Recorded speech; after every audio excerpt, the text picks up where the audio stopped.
comes from the Gospel of Mark, a familiar passage about the greatest commandment as it is told in this Gospel. One of the religious scholars came near and asked Jesus, "Which commandment is the first of all?" Jesus answered, "The first is, 'Hear, O Israel, the Lord our God, the Lord is one. You shall love the Lord your God with all your heart and with all your soul and with all your mind and with all your strength. And the second is this, you shall love your neighbor as yourself. There is no more important commandment than these.' Then the scholar said to him, 'You are right, teacher. You have truly said that God is one, and besides God there is no other, and to love God with all the heart and with all the understanding and with all the strength, and to love one's neighbor as oneself. This is much more important than all whole burnt offerings and sacrifices and religious rituals.' When Jesus saw that he answered wisely, he said to him, 'You are not far from the kingdom of God.'" Here ends the gospel reading this morning. May the church hear what the Spirit is saying to all of us today. Like the religious scribe or scholar in today's gospel reading, all of us know, I think, at this point, which commandment is the greatest: love. Love God with your heart, all your heart and soul and mind and strength, and love your neighbor as yourself. To love is the greatest commandment, the most important thing in our whole lives. We know that. We're not far from the kingdom of God either. Just like the scribe. The hard thing to know is what love looks like. What does love look like?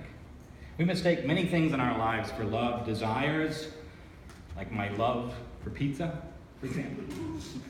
Impulses that come from who knows where. Feelings that are wonderful but probably not sustainable. Cultural expectations. Parental demands. Even sometimes just being needed by someone, we think that's love. Or being trapped in a toxic relationship.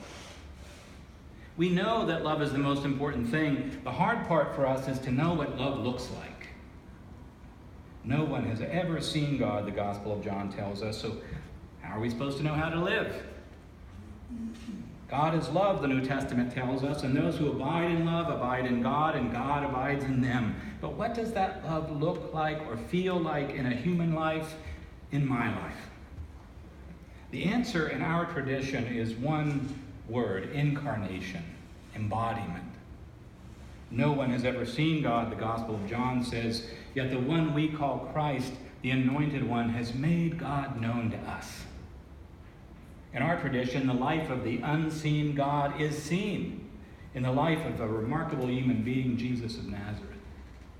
Jesus is the face of God turned toward us. Jesus is the one in whom we see the light of God's love, and the one who shows us what that love looks like in a human life, and what it could look like in my life. That's the remarkable thing. The same love that we see come alive in the actions and words and spirit of Jesus can live in our lives too. In fact, that's the whole point. William Sloane Coffin once said, "Faith is recognizing that if at Christmas Jesus became like us, it was so that we might become more like him." That's why the first and second commandments are so inextricably linked. The way to love God with all your heart and mind and soul and strength is to love your neighbor, and to love creation as our wider neighbor in the most down-to-earth and concrete ways. Like it says in 1 John, "Those who do not love a brother or sister whom they have seen cannot possibly love God whom they haven't seen." The commandment we have is this: those who love God must love their brothers and sisters also. That's where love for God comes alive. That's what love looks like when we love one another, when we love our neighbors, when we love the least of these, our brothers and sisters. And we should never underestimate the impact of that love, of even one small act of kindness or compassion towards someone. You never know.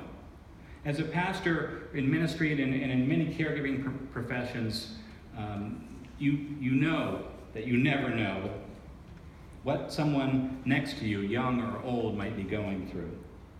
Think of those times when someone spoke to you, cared for you, treated you with kindness at a moment when you really needed it. Someone like that is sitting next to you today or will cross your path today.